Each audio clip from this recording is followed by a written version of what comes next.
Public name यो यो हनी सिंह है, आप जानते हैं उन्हें? हाँ सर। जानते हैं। कैसे जानते हैं? पहली बार परिचय कब हुआ आप लोगों का? 2006 में, around 2006। You were done with your BTech by then? हाँ, 2006 में मैंने बीटेक कर लिया था और 2006 या 7 की बात है। मैं अपना रैप साथ साथ में कर रहा था, तो मैं एक स्टूडियो में जाता था सेक्टर 32 में। मोहाली? हाँ नहीं, चंडीगढ़। चंडीगढ़ में। और तब पढ़ रहे थे? मैं सर, पढ़ाई हो चुकी थी मेरी। कोई जॉब वगैरह? पढ़ते हुए हाँ, एक प्राइवेट कंपनी में जॉब लगा था, ऑन कैंपस प्लेसमेंट हुआ था। क्या जॉब था? कहने को तो वो कहते हैं कि आप हो, पता नहीं क्या हो, असिस्टेंट इंजीनियर हो, ये वो, टोपी पे वो हेलमेट पहन के साइड पे जाना था। अंबाला से आगे बलदेव नगर है, वहाँ ओमेक्स के फ्लैट्स बन रहे थे सर। हाँ। उनकी कंसल्टेंसी कंपनी ने मेरे को उठाया था, बट मैं वहाँ पे देखता था कि बिल्डिंग बन कैसे रही, वो करता था। वाह साहब। तो तब स्टूडियो भी जाते थे, टाइम निकालते थे। तो वहाँ पे एक ऋषि सिंह करके होते थे, तो उनके यहाँ मैं जाता था, जिनको मैनेज करते थे, जिनका नाम था अनूप कुमार पराशर, जो कि हनी को भी मैनेज कर रहे थे उस टाइम। तो मैं वो ऋषि के यहाँ गाने बना रहा था, तो अनूप ने मेरा गाना सुना और कहते कि भाई ये बहुत बढ़िया रैप करते हो, तो एक हनी सिंह है, उसके साथ काम करोगे? मैं क्या सर, बिल्कुल करेंगे। मैं जानता था हनी को पहले, क्योंकि उनका म्यूज़िक मैंने सुना हुआ था। तब अंडरग्राउंड में काफ़ी मशहूर था। तो बस वहीं से फिर उन्होंने बात करवाई फ़ोन पे और फिर मैं मिला उनसे। अच्छा। इस मुलाकात के दौरान आपके पिताजी भी आपके साथ थे क्या? नहीं, पहले मैं अकेला मिला जी। फिर वो अनूप कहता कि भाई पूरी एल्बम करेंगे, तुम्हारी 10 लाख रुपए लगेंगे, तो कुछ पैसे एडवांस देने होंगे। तो वो एडवांस जब दिया था तो पापा साथ थे। पूरी एल्बम आपकी करेंगे? हाँ, मेरी एल्बम करेंगे, हनी का म्यूज़िक होगा। और वो एल्बम आई कभी? नहीं। क्यों? पैसे किसके पास गए, हनी सिंह या अनूप? हमने तो हनी को ही दिए थे। हनी को दिए थे।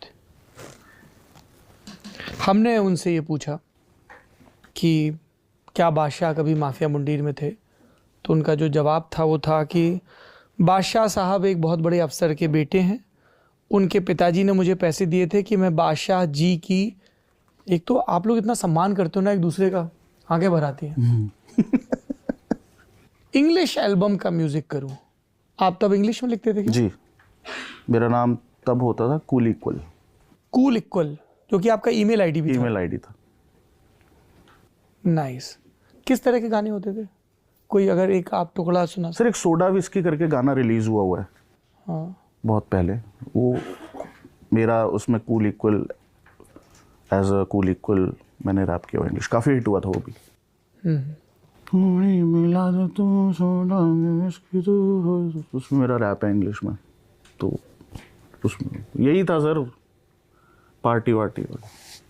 तो इसी में बड़ा हुआ हूँ मैं, यू नो, लाइक। अरे मैं तो कुछ, मैं भैया हम लोग आपके गाने सुने, आप एकदम आप। मैं तो बता रहा हूँ, like we have grown up in that, you know, north India in fact is all about this alpha machismo culture. ये कूल इक्वल नाम की क्या कहानी है? पता नहीं सर, रख लिया था बस, कूल इक्वल। कूल लग रहा था? हाँ, कूल इक्वल कुछ अलग लग रहा था ना, उस एज में आप कुछ अलग ढूंढते हो। हाँ। और कूल ढूंढते हो। उस एज तक आते आते ये चेहरे पे निशान आ गया था? शैतानी बहुत की थी क्या? ये तो बचपन में आ गया था सर। क्या कर रहे थे? मैं समरसॉल्ट कर रहा था बेड पे, और बेड से गिर के मैं ड्रेसिंग टेबल पे बजा, और सिर्फ खून दिखा मुझे। फिर मुझे रोना आया, पहले पता ही नहीं चला। हाँ, इधर की नर्व्स भी बहुत ऐसी होती हैं, ब्लीडिंग यहाँ पे। हाँ, कट आए तो बहुत खून आता। हाँ, तो मम्मी घबरा गया, अकेले थे। तो कूल इक्वल जी पहुंचे।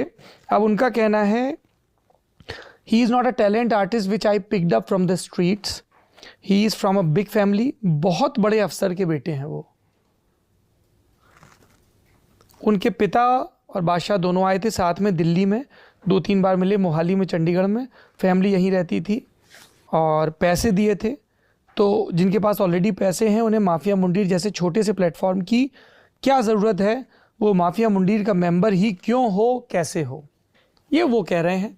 आप बता दीजिए ताकि थोड़ा स्पष्टता आ जाए। अब सर पता नहीं, बिग बहुत बड़े अफसर बहुत बड़ी फैमिली तो सर नहीं थी हमारी, मतलब मेरे जो मेरे दादाजी थे वो लोगों के खेतों में नहीं काम करते, वो करते थे सर। और मेरे पापा इकलौते हैं जो पढ़े थे, एंड वो दिल्ली आए और जेई लगे। और जब मैं पैदा हुआ था सर, आप आज भी जाएंगे किसी को भी भेजें